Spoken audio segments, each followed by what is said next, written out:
जब ये दिल दुनिया का था बाबा, दुश्मन हजारों बन गए। दुनियादारी में जब दिल फंसा हुआ था, गलतियां बहुत हो रही थीं, तो उस समय हजारों लोग दुश्मन बन गए। जब ये दिल दुनिया का था, दुश्मन हजारों बन गए। याद कर लेना, जब ये दिल दुनिया का था, दुश्मन हजारों बन गए। जब ये दिल गुरु को दिया, हर दिल के प्यारे बन गए। जब ये दिल प्रभु को दिया, हर दिल के प्यारे बन गए। दिल कौन कहाँ दे देता है, वहां से उसके परिणाम आने शुरू हो जाते हैं। संसार में बहुत स्थान हैं, बहुत व्यक्ति हैं, जहां जहां लोग अपना दिल दे बैठते हैं। कुछ लोग तो बहुत सस्ते में दिल दे देते हैं, और दिल देने के बाद फिर कहते हैं कि जान भी दे दूंगा। तो जिसको दिल मिला है वो समझता है जब ये जान दे देगा तो मर जाएगा, तो इसका दिल भी कोई काम का नहीं रहेगा। वो समझ जाता है बेवकूफ़ आदमी है, उल्टी पलटी बात करता है। जान दे दोगे तो मर जाओगे आप, फिर आपका दिल भी मर जाएगा। तो दिल दे दिया इतना बहुत है, कुछ रखो अपने पास भी, जियो संसार में, मरने की जरूरत नहीं है। किसी भी प्राणी और पदार्थ में इतना लुब्ध मत हो, मुग्ध मत हो कि आप उसके चक्कर में जान खो दो। कभी ऐसा नहीं करना चाहिए।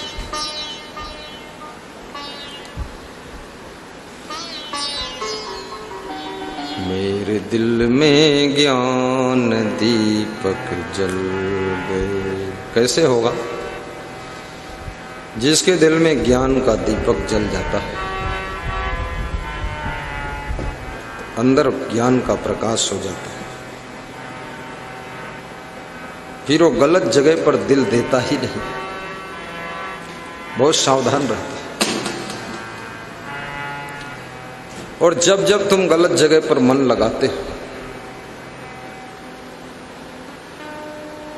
दुख, उलझन, चिंता, टेंशन, तनाव, ये सब मिलना शुरू हो जाता है। मेरे दिल में ज्ञान दीपक जल गए, तेरी रोशनी से सब अंधेरे मिट गए। मेरे दिल में ज्ञान दीपक जल गए। गाइए अनूप भाई पटेल। मेरे दिल में ज्ञान दीपक बहुत थक गए हो। जल गए। मेरे दिल में ज्ञान दीपक जल गए।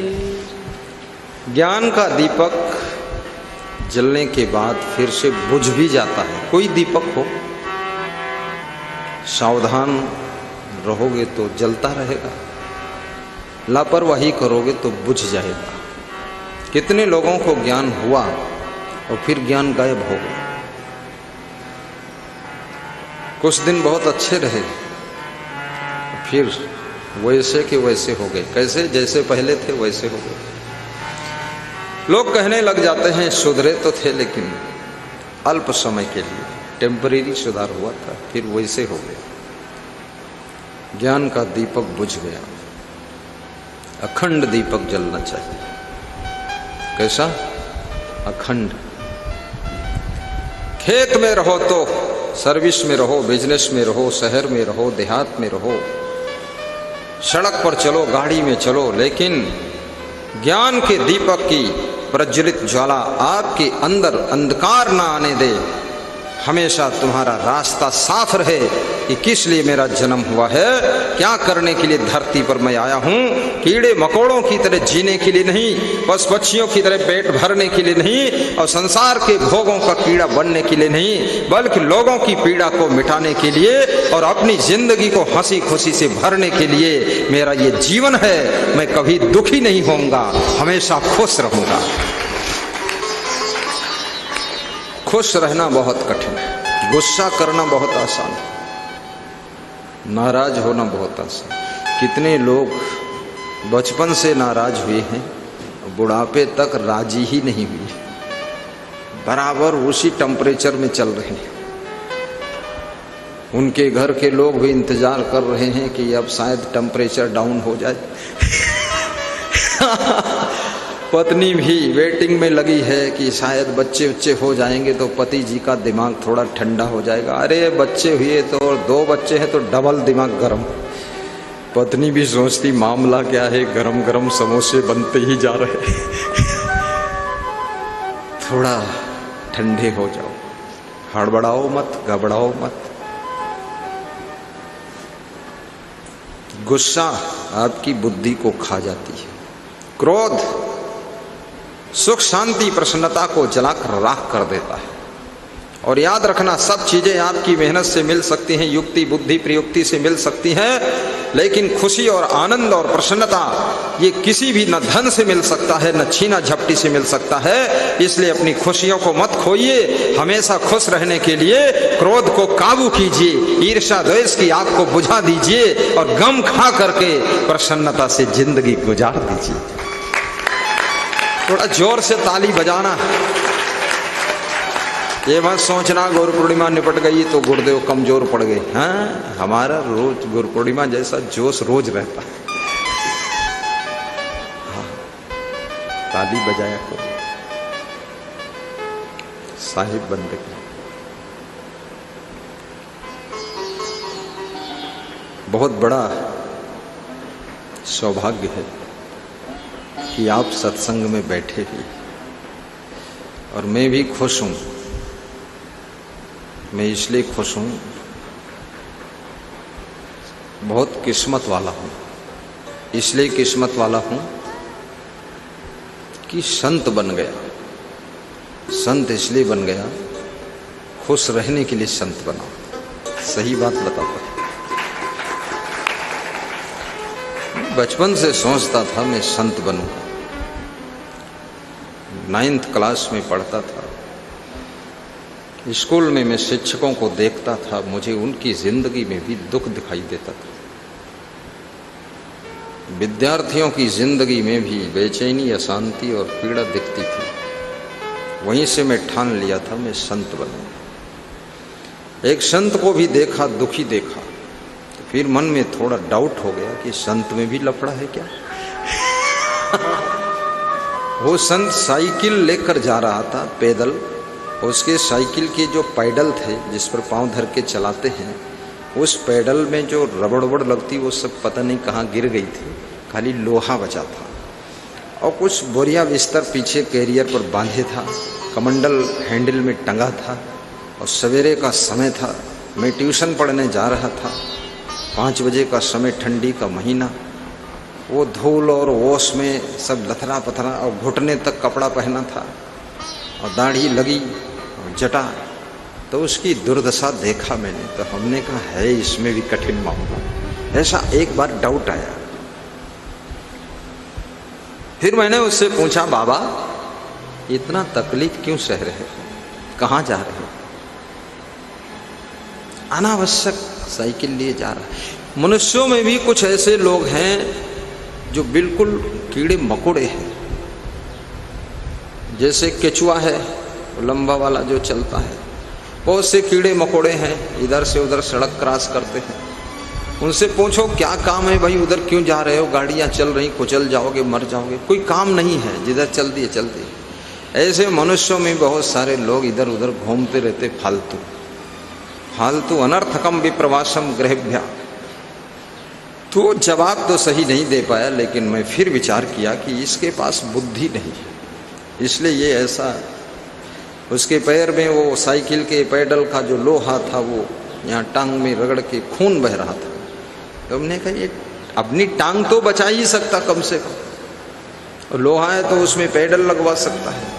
पर ये लगता है साधु तो बन गया, कपड़ा लपेट लिया, पर इसकी बुद्धि नहीं है, विवेक नहीं है, इसलिए ऐसा झंझट में पड़ा हुआ। मैं इस तरह का संत बनूंगा भी नहीं, मैं तो टॉप क्लास का बनूंगा। वहाँ से फिर डाउट खत्म हुआ और आगे बढ़े। हर क्षेत्र में हारे हुए लोग हैं, बिजनेस में भी बहुत सारे लोग हार कर बैठे, पूरा पिट गए।